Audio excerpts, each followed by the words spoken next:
Today is September 16, and we are here for a live conversation with a good human. Welcome to the Three Things with Dr. B. At the Moo Dojo, we believe that we are spiritual beings, and we are all having a human experience, and we are ultimately intimately connected to one another, sometimes in ways we cannot really explain. Therefore, as we're having a conversation about the three things today, we must recognize that we don't know what we don't know. And particularly, we cannot anticipate the type of, might I say, positive impact we might have on someone else. And no, you don't need to be famous or make millions of dollars or be a New York best-selling author to actually make difference to others. And that's why we are here today.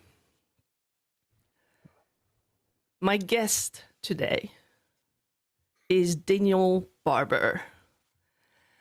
Daniel is an adventurer of life. He has collected various experiences throughout the years, from social worker and statistician, researcher, to video producer, political activist, band leader, and improvisational actor and musician.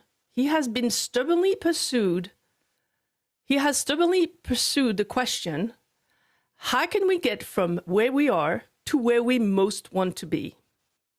Through his explorations, he has come to work with skilled leaders, healers, and coaches who struggle with perfectionism, anxiety, and unwanted compulsive behaviors that waste precious time and energy. And he has designed a new way to help them. An improvisational, sound-centered mindfulness practice that unleashes creative playfulness, authenticity, and fulfillment. As they engage on drums and piano, what his clients discover extends to all areas of their lives. Welcome, Daniel. What a pleasure to have you today. Thank you, Beatrice. It's so great to be here. I'm really looking forward to this. Yeah, me too. So as usual, we're going to ask you a few questions, only 3, and we'll see where this leads us today.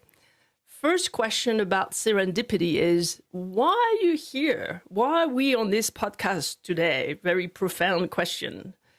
What led you to be here today? Well, you. Serendipitously. I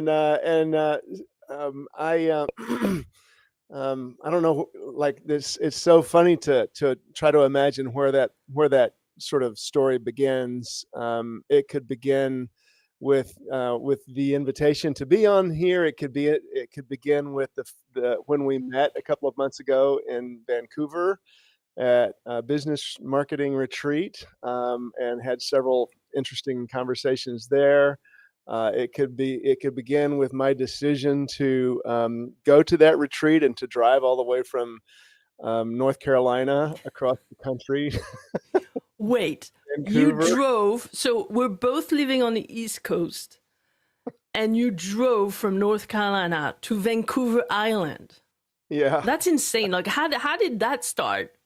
How did that start, right? That was, I don't know. I've gotten to the point in the last few years where I've kind of decided that if I'm going to go somewhere, especially if I'm going to go somewhere that's more than a few hundred miles away, I want to take drums with me. I want to take my keyboard with me.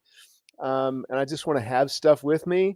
And so that kind of rules out flying. It's kind of like, it doesn't completely rule out flying, but I've actually had a djembe smashed on an airplane. So that's not great. I'm not real thrilled about like taking precious cargo, Particularly instruments, yeah.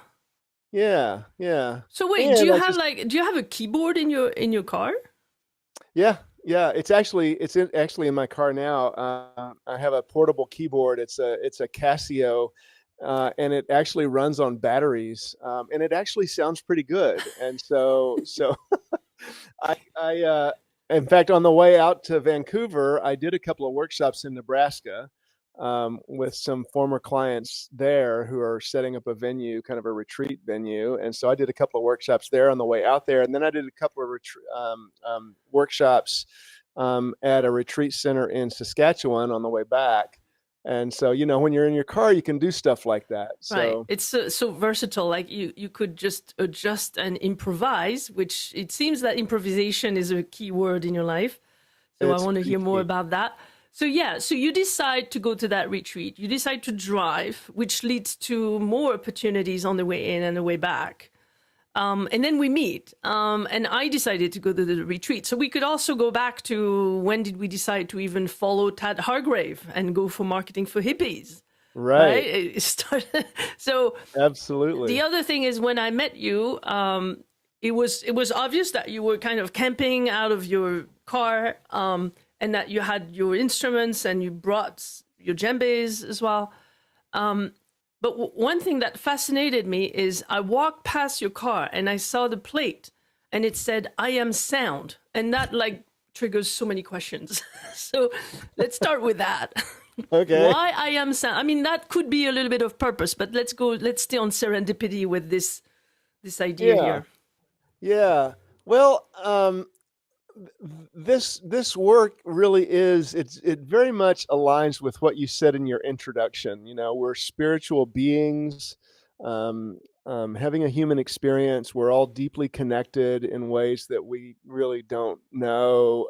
We have impacts on others in ways that we really don't know. It's a very mystical experience that we're having, in life. And when I created my work, I was very aware of that. I've always been kind of a curious person, and fascinated by spirituality and godness and whateverness and so on. And sound is this energy that seems to bridge worlds. Many people describe sound as the bridge between spirit and matter. That's right. It's all And vibration. yeah, yeah, it's this thing that bridges worlds. And like name any two worlds, and when the more I've thought about it, it's like name any two worlds and sound can bridge them. That's amazing. I love that image of a bridge between worlds and dimensions. And the Mm-hmm. more we learn about how matter is formed in the universe and all the science that we've discovered since Einstein, we're actually putting things in question. But it's definitely clear that if you go to the infinite small, you don't find matter, you find vibration. And I do also a meditation where you go all to the infinite small and to all the way up to the infinite big. And I kind of joke a little bit by saying to people at the end of that, there you went all the way down and all the way up, which means you are the center of the universe. And we all are, right? We all are. But that Yeah. vibration, it's quite amazing. There's someone online, who's someone Ryan, who actually says, "Hey, Hey, Ryan. marketing for hippies, tell me more." Right, right. Yeah. Hey, Ryan. So glad you're here. It's awesome. Yeah. I have a friend close to where I live here in Burnsville, North Carolina, who was telling me about Tad Hargrave. And she said she had sort of run across him and said he's got a bunch of videos on YouTube you can go check out. And so I started doing that, and I just really enjoyed his, and still enjoy his, approach to talking about what it is that you have to offer, in a way that feels good, and it doesn't feel slimy. It doesn't feel kind of edgy, Forced. Yeah. and as I imagine you've experienced, the a lot of the ways that marketing is taught sort of makes this assumption that the end point of a marketing process is supposed to be a sale. And Tad says, no, no, no, no, that's not what the end point should be. It's not even what the end point of a sales conversation should be. Mm-hmm. The end point of marketing and the end point of sales should be clarity and Yeah. and a fit, and us to find the people that that could benefit from what we have to offer, and to do it in a way that is easy and natural, and not manipulative, and plus, how do you beat a brand name like marketing for hippies? It's just like. So who is this person who talked to you about Tad? Do you remember the moment you heard about him the first time, and what did you think? Like, what went through your head at that point? When you hear this tagline, "Marketing for hippies" for the first time, what does that do? Well, first of all, I just laughed, and I just thought, well, that's funny. I've got to check out what this guy has to say, and I think I probably, let's see, I'm trying to place myself right where I was at that time. I have often said for the last 10 years, I've been doing this business for 10 years, and I've often said that marketing must be my spiritual path because it's the hardest thing I've ever done. And so that must be my karma in this life, is to learn how to do marketing. Did you identify as a hippie when you hear marketing for hippies? Obviously, his niche is pretty clear.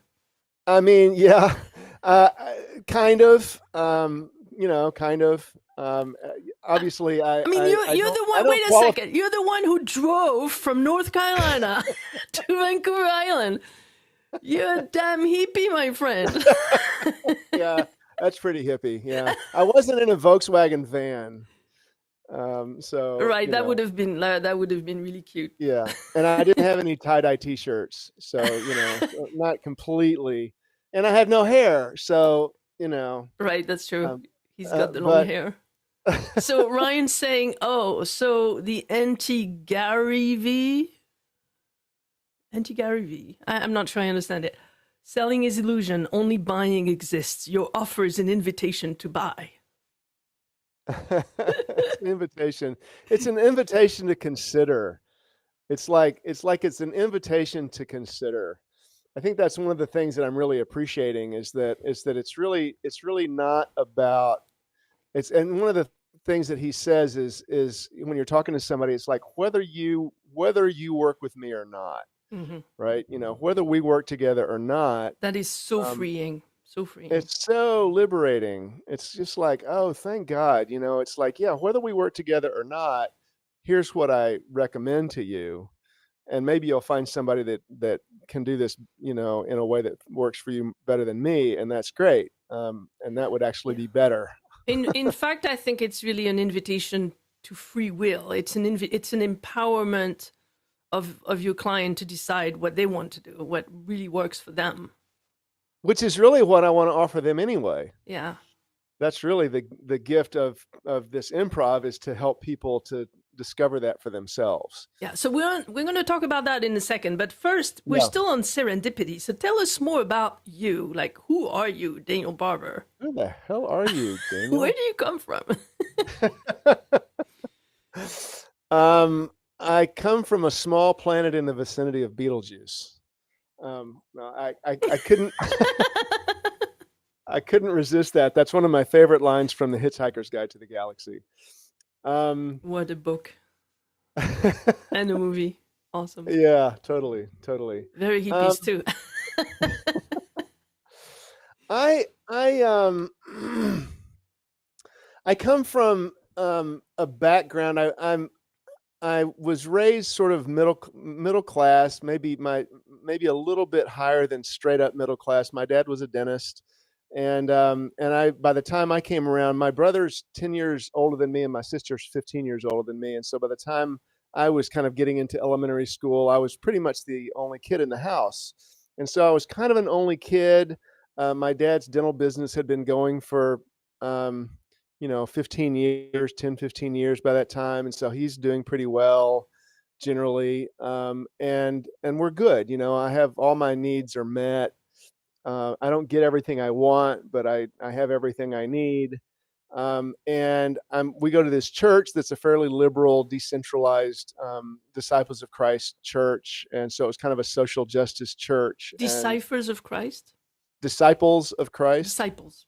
Got it. which is a pretty mainstream kind of left of center mainstream. I mean, there's a lot of conservatives in that, and a lot of conservative churches in that denomination, but fairly mainstream Protestant church.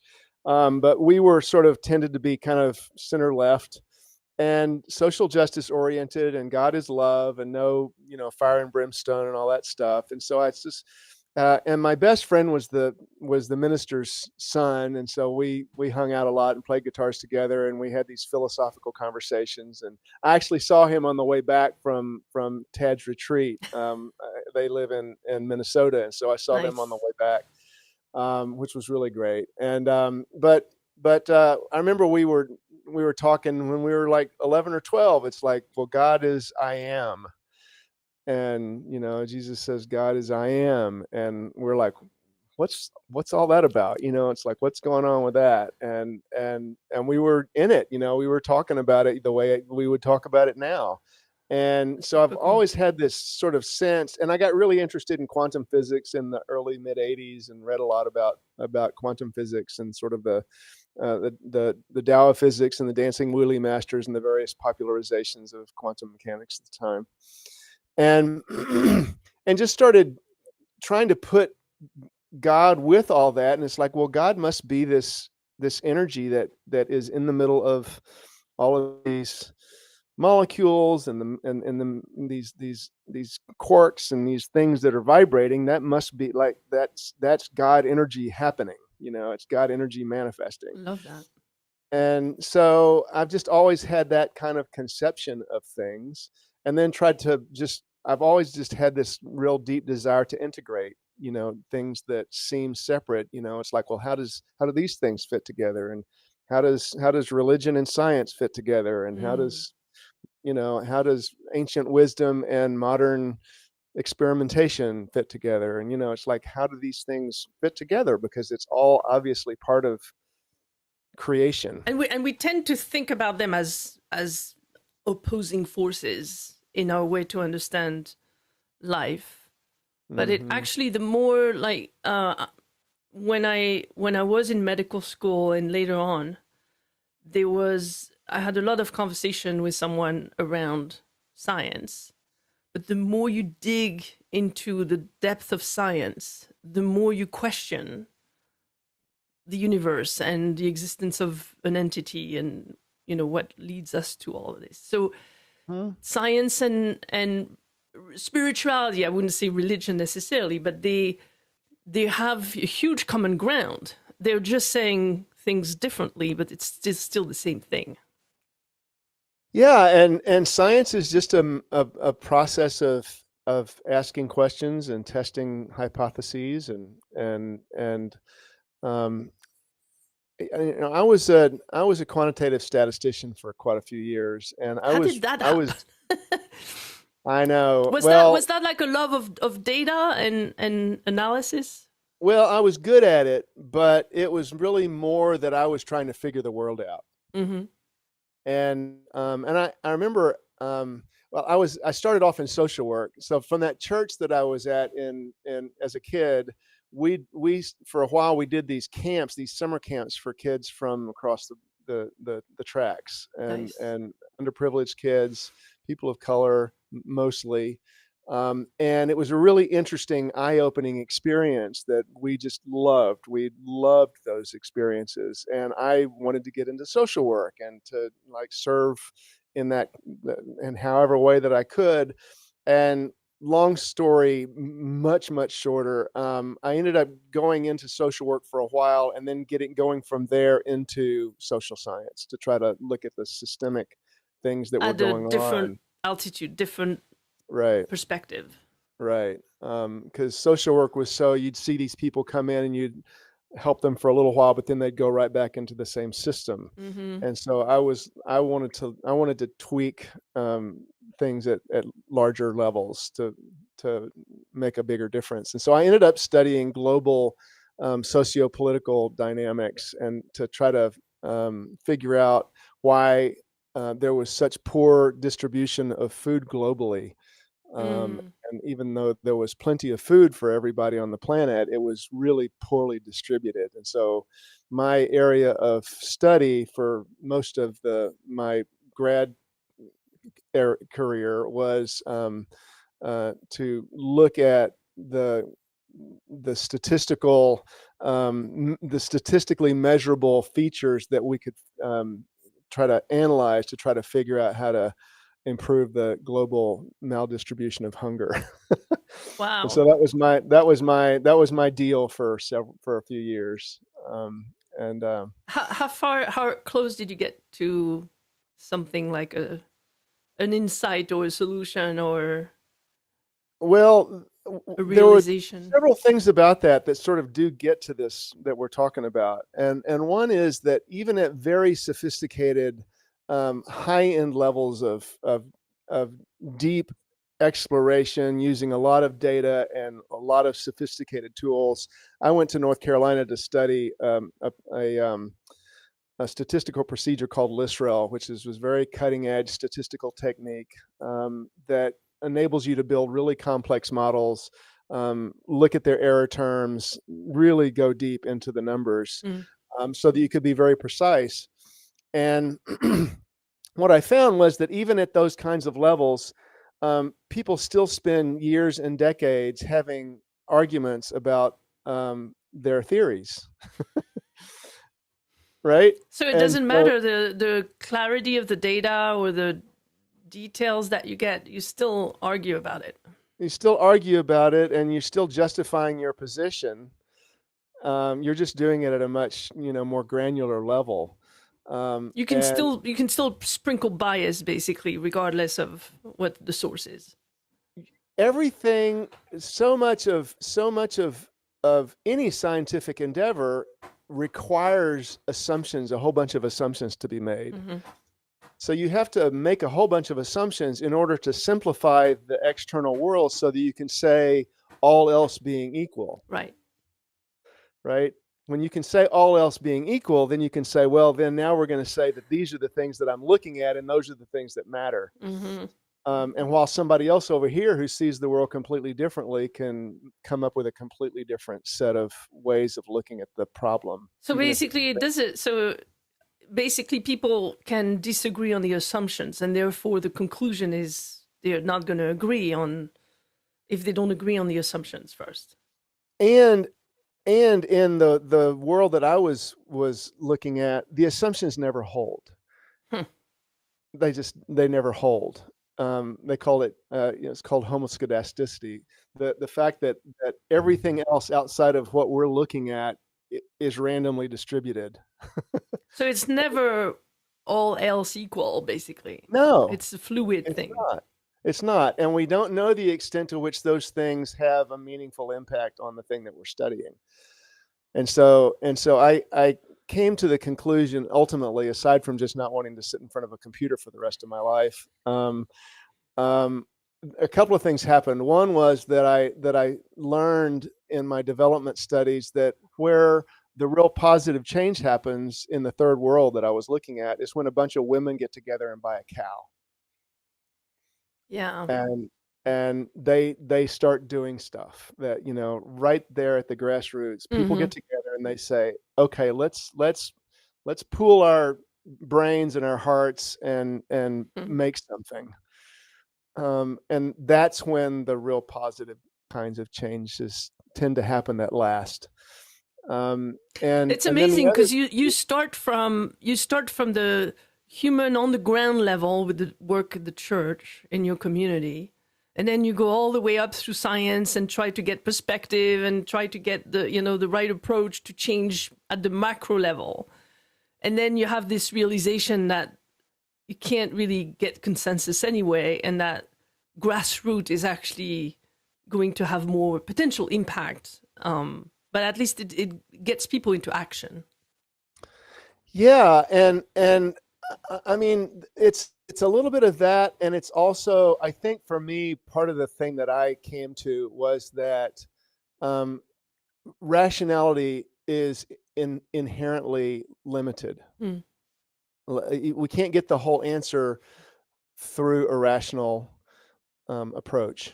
that's going to be a limited view of reality.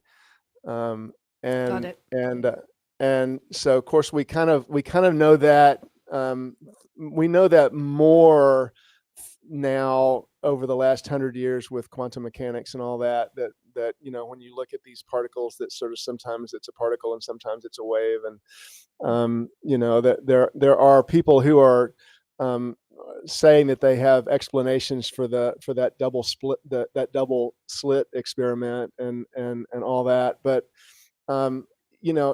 you have to, even at those levels, whatever physicists are debating these days, it's still not known. And it's not known, as far as I can tell, from what I've been hearing even recently from people who are trying to translate that stuff for idiots like me. um, um, there's no clear answer to the nature of reality still. Hmm. It's still very much in question. And so if people with those kinds of minds are still debating, then that's good enough for me. It's say, okay, so we have to look at something else for how to move forward other than knowing for sure. I totally agree. Have you heard of Our Mathematical Universe? It's a book written by Max Tegmark, who's a Okay. physicist and a mathematician. And he actually explains in that book, I don't remember when it was published, but it's not that old.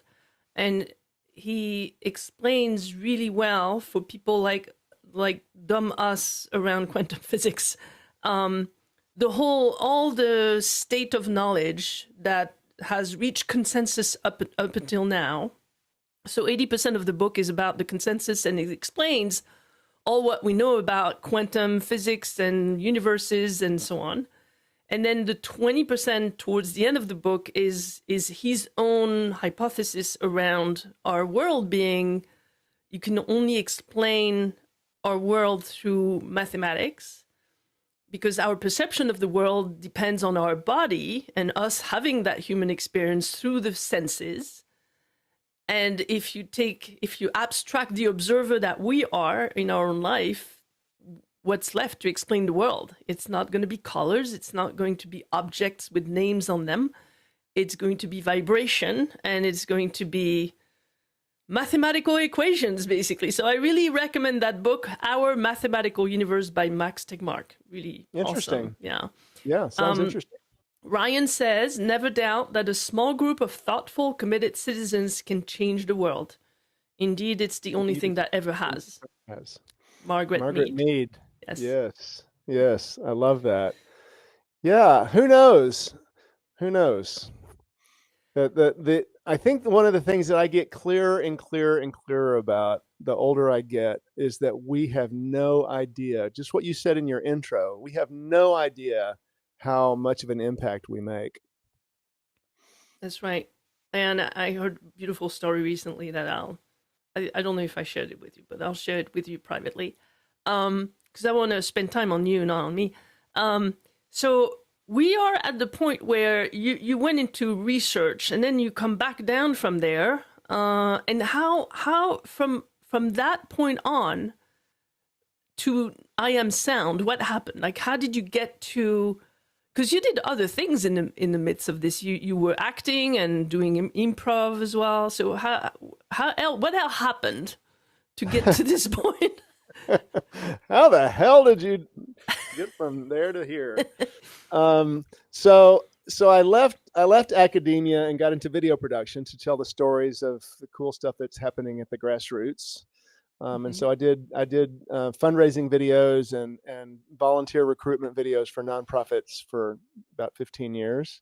But how did you know about videos? Was that like a side thing that you liked, or did you actually learn this? I learned how to do it. This was in 1990, and I told my major professor, the statistics guy, that I'm leaving the program, and then I took a video production class, and I had video in the back of my head for many years since I had taken some aptitude tests in college, and I did this battery of tests, and I turned out that I had most all of the aptitudes that they tested for. Hmm.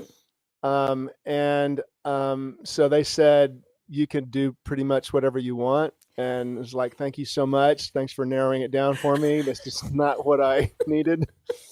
And they said your challenge will be finding something where you're using as many of these aptitudes as possible. And so they said, that music absolutely has to be part of it. And they suggested either being a filmmaker or a missionary. Wow. Because they said, you need to use your creativity and organizational skills, work with your hands. It would involve music, people skills, all these things. And so I'd had video production in the back of my head for a long time. And so when I decided to leave and sort of, stop trying to figure out everything and start just doing stuff, I went to video That was a production. logical next step, yeah. That was my logical manifest next what step, you wanted. yes. You were supposed to get there. I was realizing the limitations of rationality, but I wasn't letting it go altogether.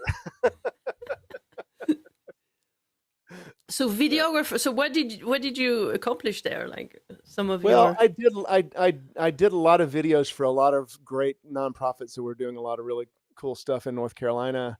And I also became an activist. I also got very passionate about campaign finance reform. So it was clear that the thing that was keeping us as a society from doing a better job of taking care of people's food needs and their basic needs and shelter and things like this, was that the corruption at the levels of government, the influence of private money on the decisions that get made at the public level. And so I was a campaign finance reform activist, got really involved in that in the 90s while I was doing these videos. And then ended up getting engaged, moved out to Asheville so that she could take a job that she was being recruited for. And then so ended up in Asheville, started drumming, got connected with a drum class and started drumming. And then a few of us, I didn't really start it, but a drum circle got started in Asheville, and I started going 2 or 3 weeks after it started, and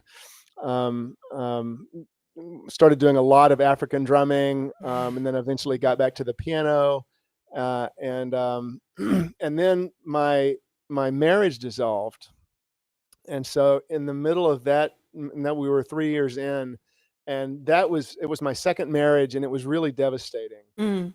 And I was really that was not in the cards, I didn't think. And so that one really threw me for a loop. And so all of the confidence that I had, all of my clarity, and I'm gonna fix the world, I'm gonna fix government, I'm gonna fix all this stuff, and then I couldn't even keep a marriage going. And so I discovered that the only place that I could feel any sense of connection at all to anything that felt healthy was the piano. And I could go to the piano and I could play whatever I was feeling. I could just make noise if I needed to make noise. I could play how I was feeling, and that part of me inside that felt really alone got to have this experience of going, oh, there's some way that the universe has of making the sound of what I'm feeling like. Wow. And so it was this sense of, oh, something out in this universe, because I really had that question at one point. I felt like I was just completely launched out into the universe by myself. It really got to that point of Einstein's question, is the universe a friendly place? And I really had to dig deep on that one. I wasn't really sure. And so when I came to the piano and I could pour out my feelings onto the sounds of the piano, and a lot of times it just sounded like that,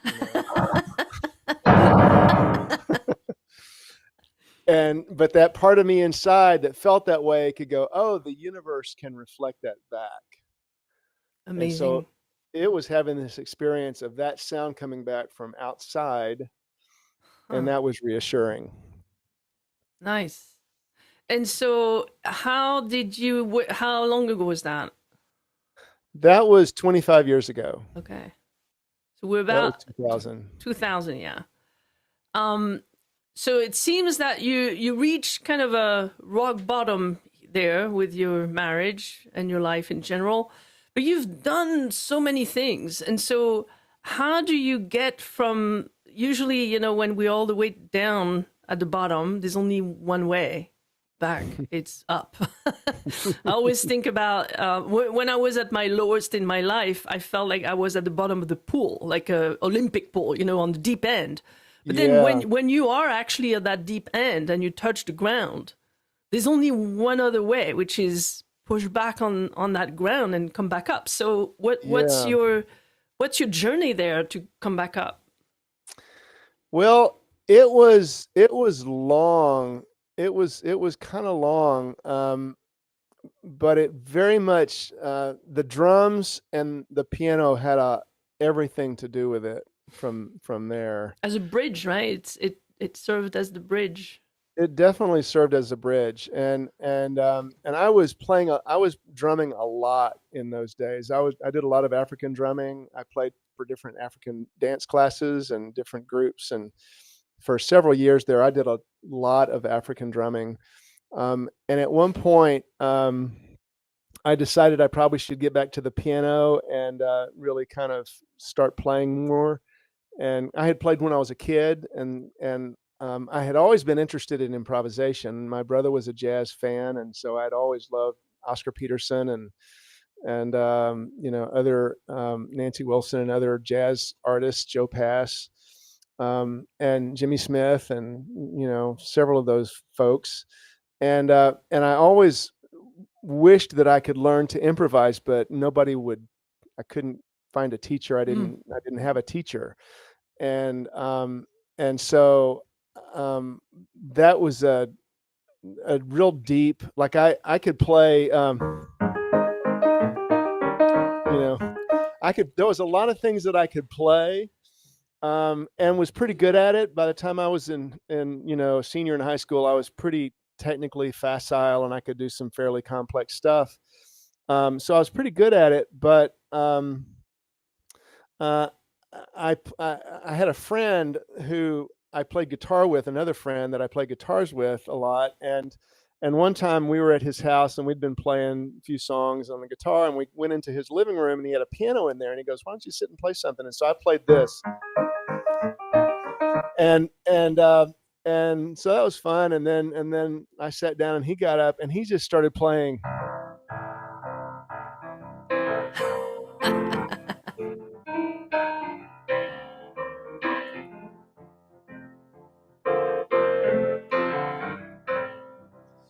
And instantly my toes tapping, and we're doing this, and I'm like, fuck, I wish I could do that.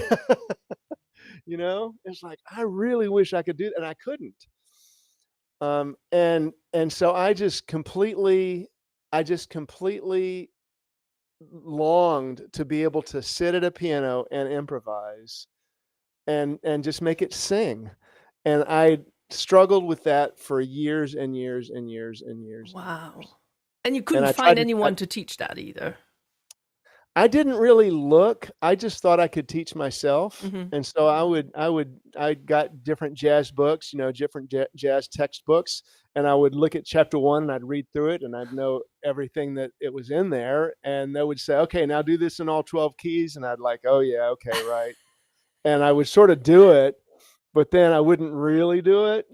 And then chapter 2, and I would read chapter 2 and I would understand chapter 2. And then they say, "Okay, now do these little exercises." And I was like, yeah.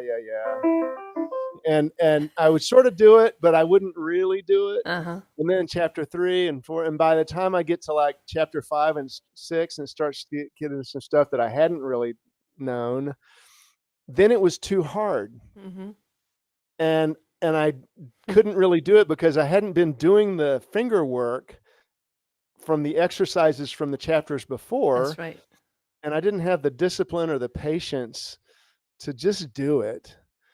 And so I wasn't successful teaching myself. I just didn't have the wisdom, and I didn't have the patience. It's really hard for anything. Self-taught stuff is hard. Well, and I just thought I was too good for it.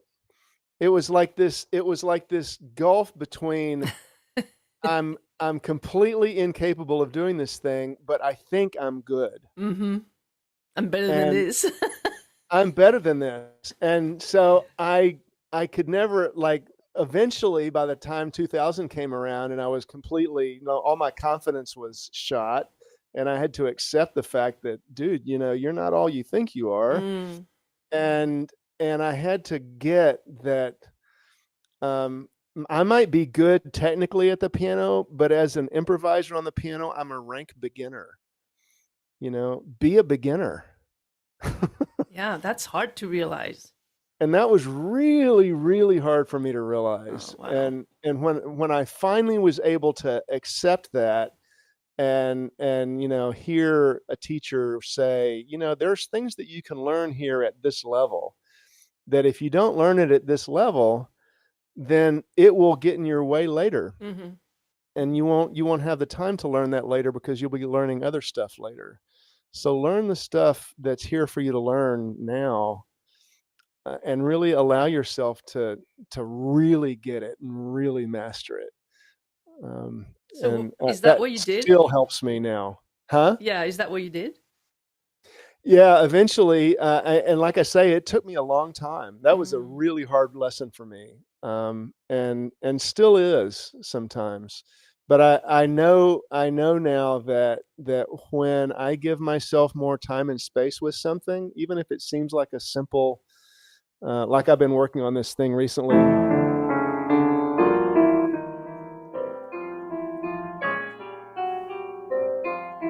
That's an exercise that Barry Harris taught people, and I've been learning it recently, and really just giving myself the time and space to just really learn it, really know what chords I'm playing, really be able to know that I'm playing the third here and the fifth here, and just really be able to really know what I'm doing instead of just being able to play it.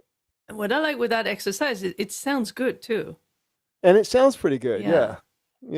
Yeah, I think that's one of the things that it's challenging learning new instruments and music in general, is that you have, it seems like there's this traditional school system or educational system that goes from, you need to go through the basics, and you need to sit up straight, and you need to put your fingers that way, and you need to do all these exercises. And then, but then I think it's like school system, basically. There's other ways to connect with the instrument and start producing some kind of sound that sounds good, so you can learn as you go. And I've always looked for that myself, because same thing, I don't have the patience with piano. So as I was telling you before we started recording, I started the hand drum, and I did just 2 exercises that were offered through a free course. And it sounds good. You can just have fun with like a few notes, and that gets you going and gets you motivated to continue. So I want to hear more, but I see we have more comments from Ryan here. Barry Harris, yay! I hope you tell the Kenny Wermer story. What's that? Kenny Werner? Werner. Yeah. I'm sure he's talking about this. In fact, I thought it's funny. Ryan's timing is perfect, because I thought of this just a couple of minutes ago, when you just like a minute ago, when you were talking about being able to just make sound that sounds good and that you can enjoy. He he wrote a book. This guy, Kenny Werner, wrote a book years ago that someone told me about when I was getting back to the piano, called Effortless Mastery. I like the And name already. isn't that great? Isn't that just the best book title ever? It's like, anybody that can write a book title like that, I want to read that book. Yeah, it sounds great. And he is has been playing jazz for his whole life. I think he's probably he might be late 60s ish now. I'm not sure exactly, maybe 70. And has been teaching for at Berkeley for many years. And he tells this story about a guy that came to Berkeley. He was a freshman, and as a high schooler, he had played in a lot of national jazz piano competitions and had been already kind of made a name for himself, and kind of a prodigy. And there he is at Berkeley in his freshman year, and he goes to take the piano class from one of the old master teachers. And they're in there. They go in and they sit down, and there's these two big grand pianos there, and the guy goes, "Play me an A flat." So the guy, and he says, "Play it again." He goes, "Play it again."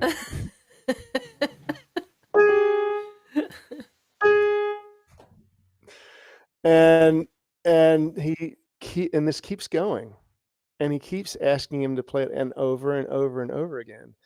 And half hour goes by, 45 minutes goes by, the end of the hour comes, and the guy goes, "Okay, well, we'll see you next week." That sounds like a Karate Kid kind of thing.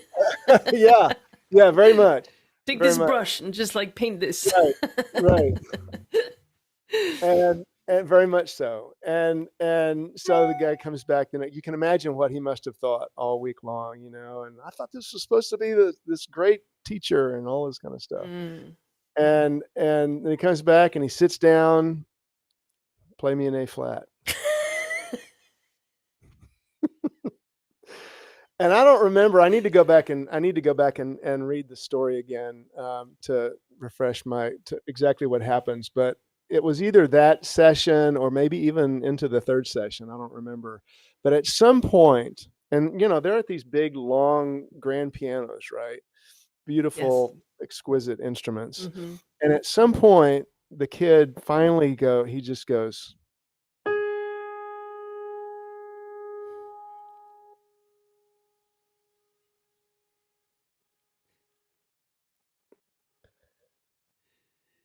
I love this.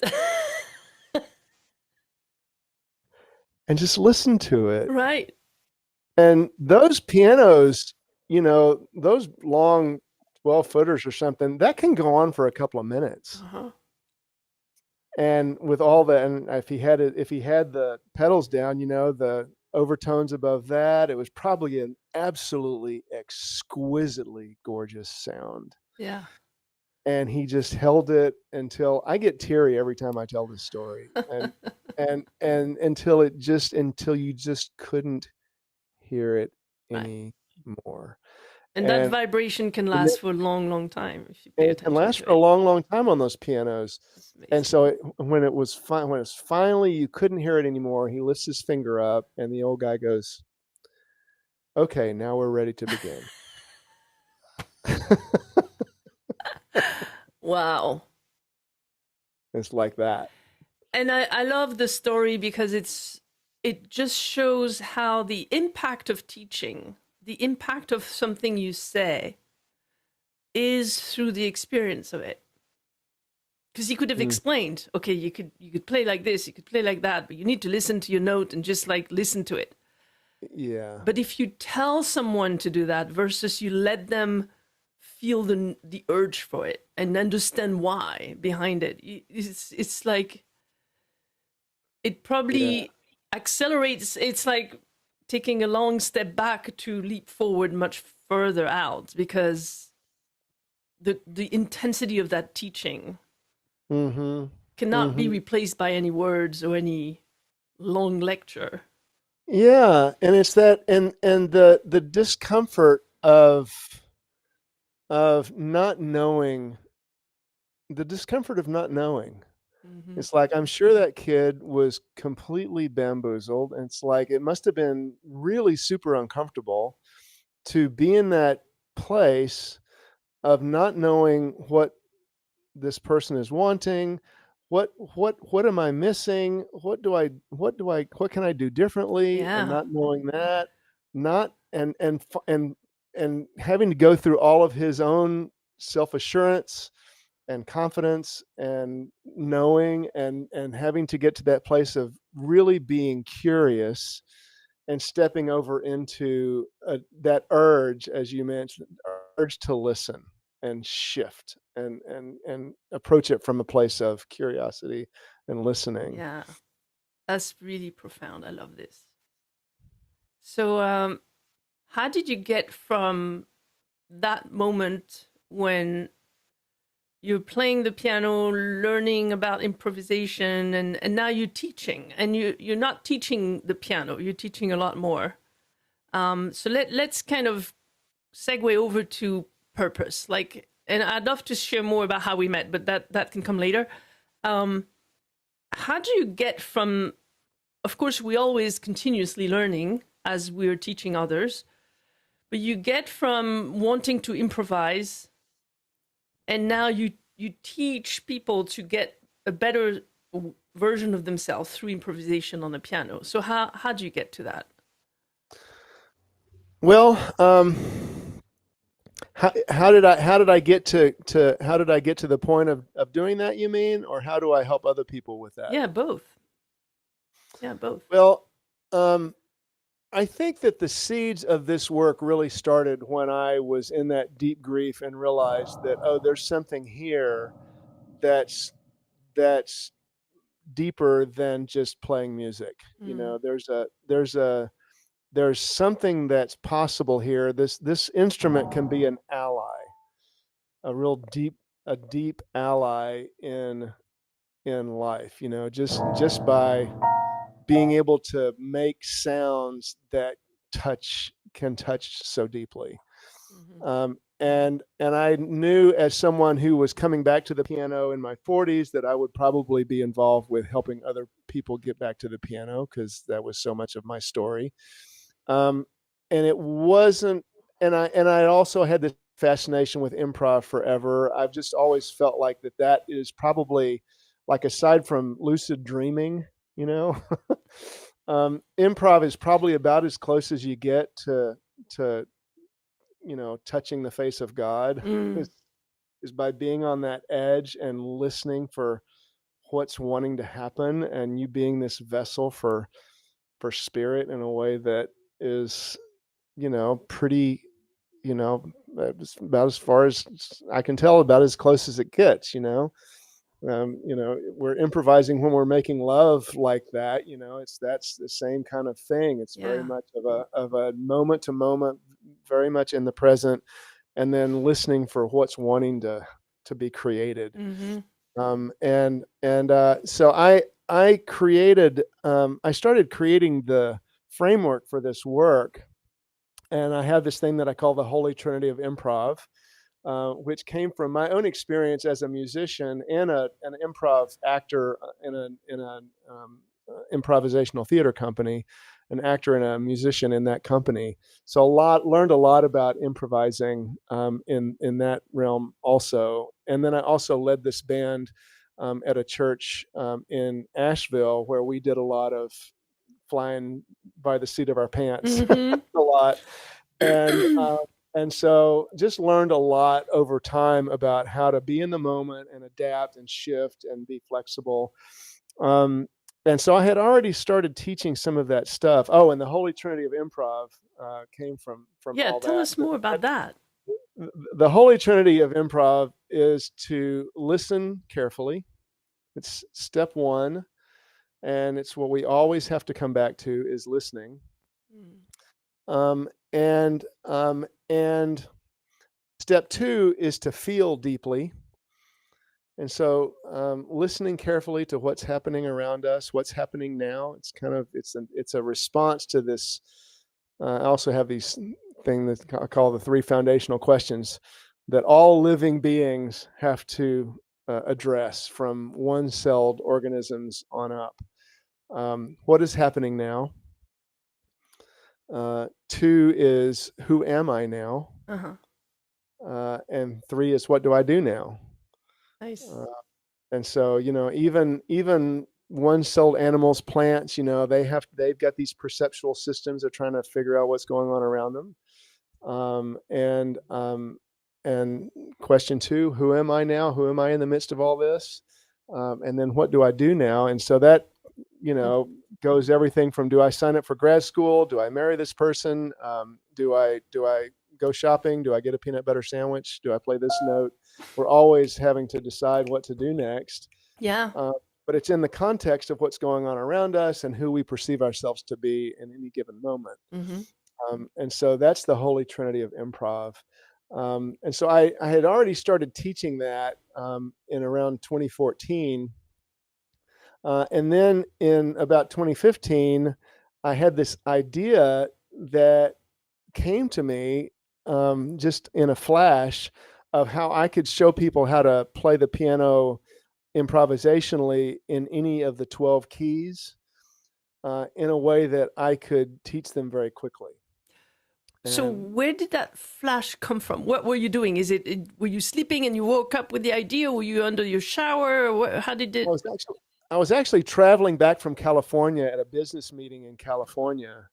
And I was thinking about, I had sat down with someone there and shown them some things on the piano, and I was just kind of helping her through a couple of things. And I was reflecting on that, and I thought, oh, wait a second, I could.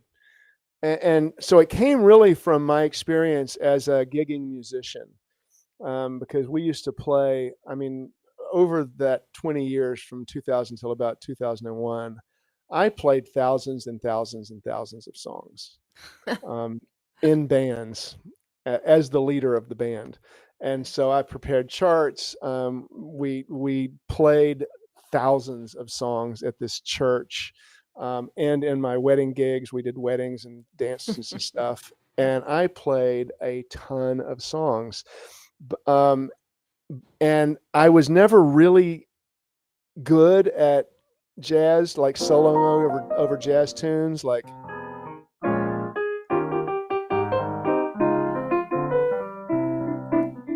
I'm just rushing through that sort of horribly, but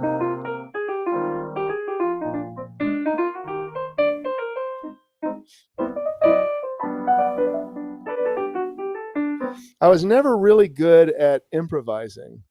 And that's an example of a song right there that changes keys very often.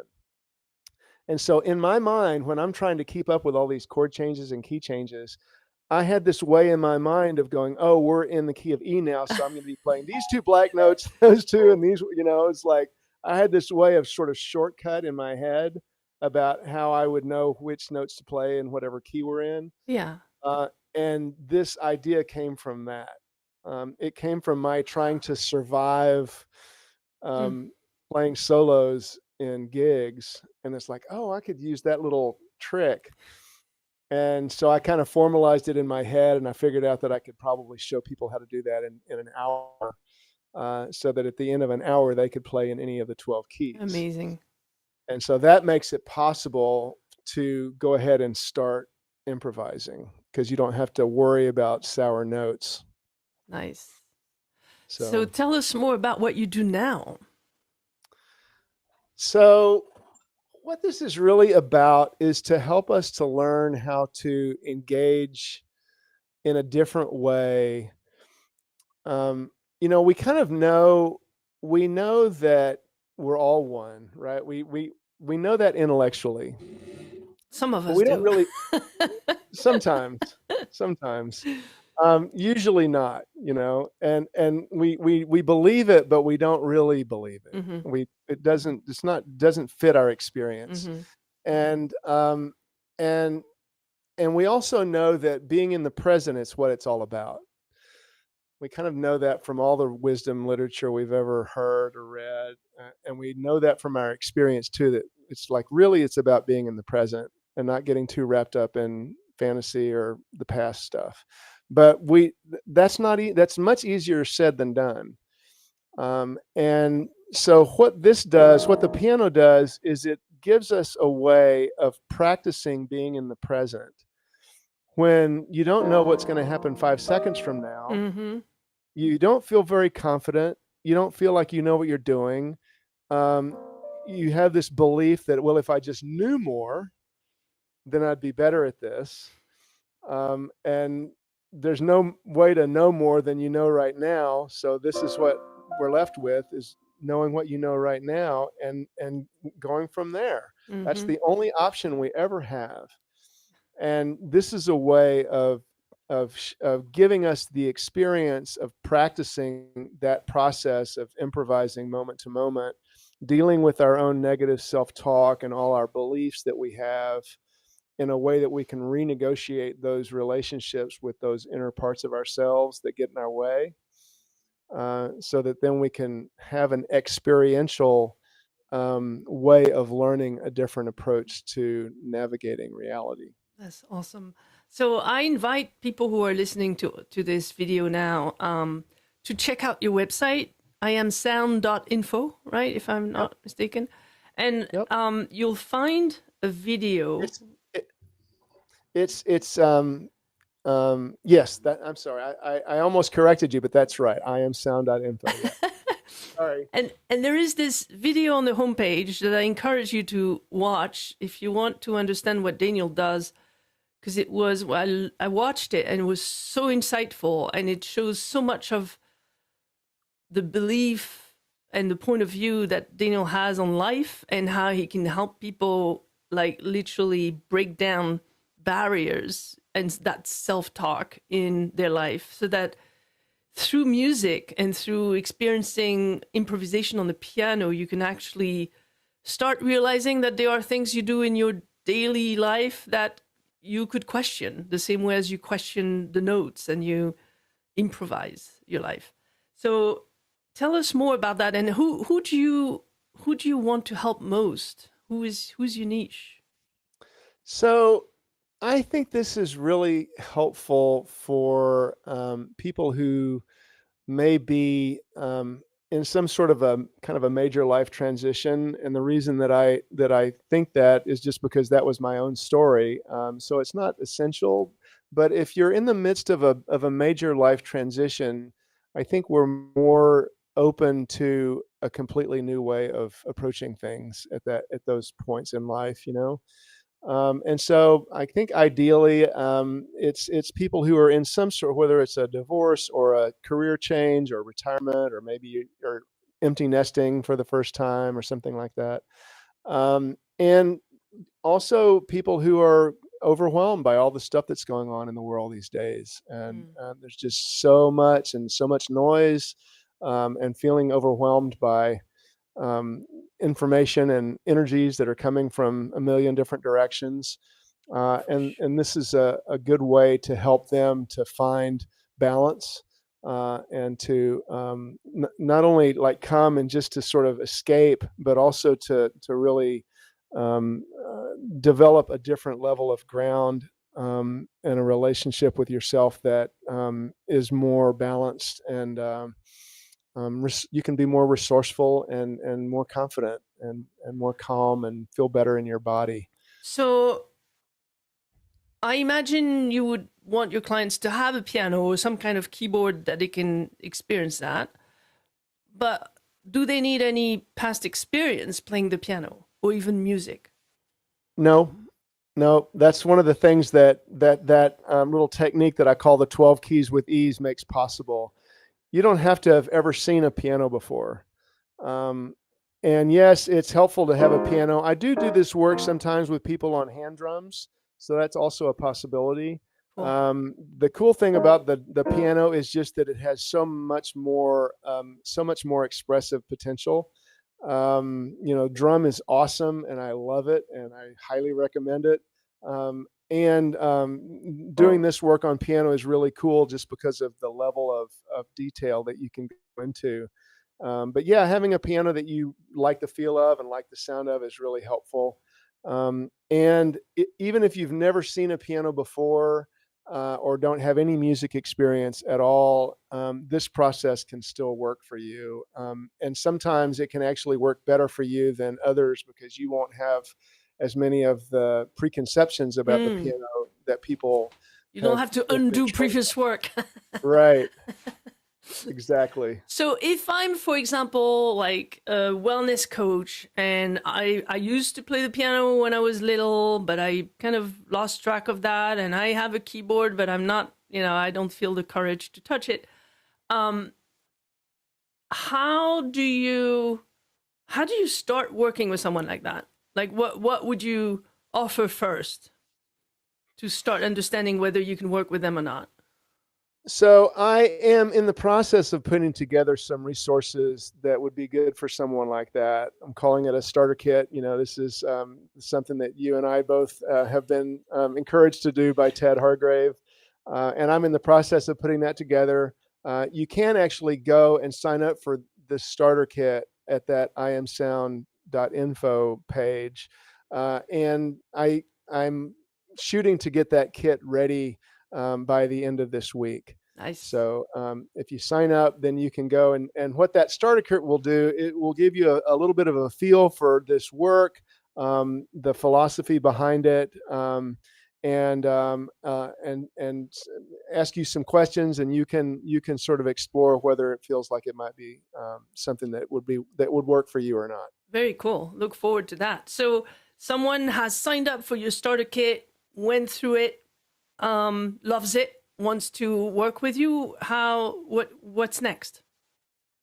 So there's a couple of main options that I'm offering these days. One of them, I do have some one-on-one openings that can be filled anytime.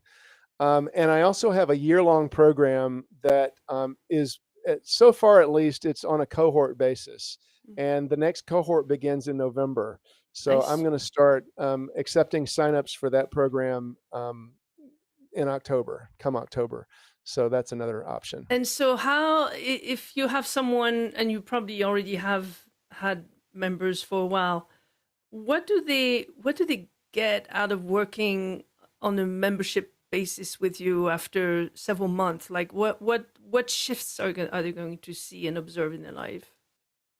So I think one of the main ones is that I think one of the first ones, I guess, and one of the big ones for new people is to really have the experience that things can be different. It's a little bit. I think one of the things that is hard for parts of ourselves to really believe is that things can be different. And that we can change something in our lives. That we can change something really meaningful and big and profound in our lives, that's even possible. And so that's kind of one of the first experiences that people have. It's really quite kind of mind-blowing to realize that if you've never seen a piano before, or maybe you played a little bit when you were a kid, but to realize that it's actually possible to pick a key and start improvising and playing stuff that you can really enjoy playing and that other people can enjoy hearing, and that it's so much easier than you thought. I mean, that's really kind of a mind blower for a lot of people. Yeah.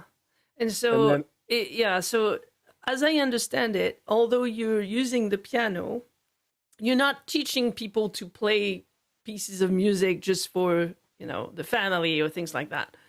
You're teaching them to look to experience that moment, to experience these micro decisions, and experience that shift in front of the keyboard, so that they actually experience the same thing away from the keyboard. Mm-hmm. And suddenly, as they untangle something with music, they start seeing how they can untangle these things in their own life. Yeah, and some of it's kind of alchemical, and sometimes I call this a portal. It's kind of a portal into new worlds of possibilities. We're back to quantum physics. Back to quantum physics. And sometimes I think of it as just a simulator. So you're practicing Oh. sometimes I think of it as like an audio mirror. So you're seeing yourself, and in the process seeing yourself, you get to notice, oh, look at me getting all pissed off, and all I'm doing is sitting here playing a piano. Like, what's up with that? Right. And then, oh, son of a gun, that must be me. and and then just getting to look at it and go, okay, well, how would you like to be, or how would you like to relate with that part of yourself, or whatever. So we do go in a little more deeply and explore some of these things compassionately, so that then we can make different decisions, like, oh, okay, well, this is how I was now, but now what would you like to do next? And then we just get to just gracefully, release our grip on some of the ways things have been, and go, okay, well, what direction would I like to go in, and how might I do that? And so it's a gentle but pretty profound process. So then the next day they get pissed off at some kind of event happening, and then they stop themselves in track and say, oh, I can actually do this differently. Yeah. It's like an eye opener. I love the image of the simulator. Like, you're using the piano experience, improvisation, as a simulator to what you can do in real life. Yep. I mean, all of it very is much real. is, because it's like, no matter where you go, there you are. And so, you bring yourself to this, and it gets to be a really fascinating way to explore yourself, in a way that is much more difficult to do without the sound. What the sound itself does is it creates a literal way for us to have experiences, that are pre-verbal. Yeah, it gives it serves almost as a mirror, because it gives you back the information that you input in the form of sound and vibration. Yep. And that you're going to listen to it not just through your ears, but through your cells, through your body. Yeah, and start noticing things that happen as a result of that experience.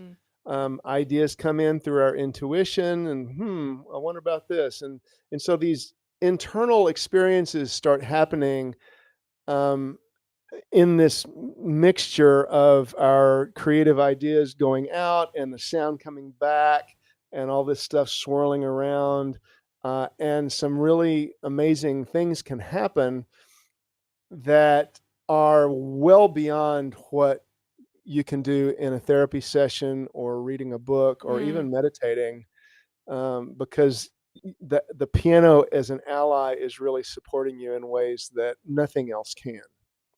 And in a way, you're promoting self-kindness, because it's kind of forgiving you in this safe place moment in time, just playing the piano, fooling around a little bit, and you might make dissonant notes, but it's okay, because it's just you and maybe a group of people, and no one's gonna watch the recording. Right. So it's like, yeah, I find that more recently I learned about, it's almost like everyone should know that, but it's not that logical, that we have to be kind to ourselves, like give ourselves a break. And I love what that mentor teaches. It's you have to be kind to yourself, because if you're not kind to past versions of you, then the future version of you is not kind to yourself now. So if you learn to be kind to yourself in this moment, which you teach with the piano, then your future self is going to be a little bit more lenient to you today. Yeah, that's true. It's fascinating. And the other thing too is that I, as best I can, I really invite people to have their own experience at the piano. It's really about you to have your own experience. And if there's a part of you that's bound and determined to be pissed at yourself, like, who am I, right, to intrude in your experience? Yeah. But what I will do is to continue to remind my students and clients that this process is about taking what's true right now and playing it and then making a decision about where you want to go. Like it's between now and the next moment. So we have this now moment. You can play whatever's true, whatever it is, play it and lean in, love it. And then make a decision about what you want to create for yourself. And you also have permission to do that because that's a reflection of you too. Your desire is also a reflection of who you are. So you can play that desire to be more compassionate or more kind or whatever it is. And you can play that and then play that and see how that feels. And so it really does get to be each person exploring their own experience for themselves and making their own decisions about what they want to bring. Fascinating. And recognize that whatever they bring, they're not only bringing it to themselves, but they're bringing it to their family and whoever might be within earshot, and however that ripples out when they're at work the next day or whatever. Yeah, the work we do on ourselves has ripple effects on the others. Speaking of which, we can switch to thing number 3, which is humanity is really an opportunity for you to say, what would you like to tell people? Whoever is listening to this video, what's the key lesson that you want everyone to hear about, consider, or action you want them to take for the world to be a better place?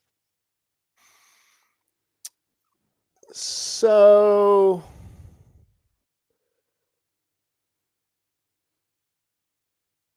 I think that the thing that I would most, there's a couple of things. One of the things that I would hope that this work does in the world in general is that it helps us to be more deeply connected with our own actual nature. And so that, we're more in touch with our bodies, we're more in touch with our innate experience. And one of my theories about that, which if I ever, was granted millions of dollars to conduct scientific research on all this, my theory would be that if I and you and each one of us were more deeply connected to our actual nature, then we would naturally be more connected with each other, and we would naturally be more connected with the natural world around us, and we would naturally find ways to be more harmonious, because that's what we want. Is to live in a way that where our needs for safety are met, and our needs for connection, and our needs for joy, and our needs for playfulness, and our needs for creativity and beauty, and those are met also. And if we just let go of our own stuff that gets in the way of that, and I think this is a good way to explore that for ourselves. Yeah, that's really good. We are all connected. And we have this beautiful world of vibration, and we tend to trust the illusion that we see and we hear instead of the true, as you say, the true nature of things, whether it's mathematics or, multiverses or whatever your belief system goes in. So we're coming to the end of this, but I wanted to share a little bit something that we experienced together. So we met at Marketing for Hippie retreat in Vancouver Island with Tad Hargrave and others. We were part of the same breakout group for the whole week that we didn't choose, so somebody chose for us. And then we connected right away, which is the reason why we're still here and even thinking of potentially doing some work together, some workshops in person at some point. And towards the end of the week, in that beautiful place, we did a drum circle. And there it was. It was this feeling of improv in the moment where you're part of a sound created together, And I remember the feeling I had then. I mean, the hand drum, particularly the djembe, is called the healing drum. I was just following along, probably doing the same rhythm over and over and over. But I remember very specifically that switch, that moment where your brain waves switch and where, you're not feeling your hands anymore. It's not about what notes you're doing. It's about just this feeling of unison. And that was really a precious moment during the retreat. Oh, yeah. And then we got slapped on the fingers because it was a bit too late. But I think there was like several long minutes of pure bliss, really, right? Having this experience. How many people were drumming? Even my son was drumming with us. We were like 5 or 6 people drumming together. So that's really cool. And that is great. That's great. I love that you had that's such a sacred experience. Totally. Such a sacred experience. So I'm really grateful to know you. I'm grateful for the work you do. I want to definitely learn more, make sure people know about what you do, and we'll help each other as much as possible. And I'm happy for this conversation. I hope everyone enjoys it, and I'll see you around, and we'll give more updates as we continue our partnership. Awesome. Play on. Yeah, it's awesome. Thank you. All right.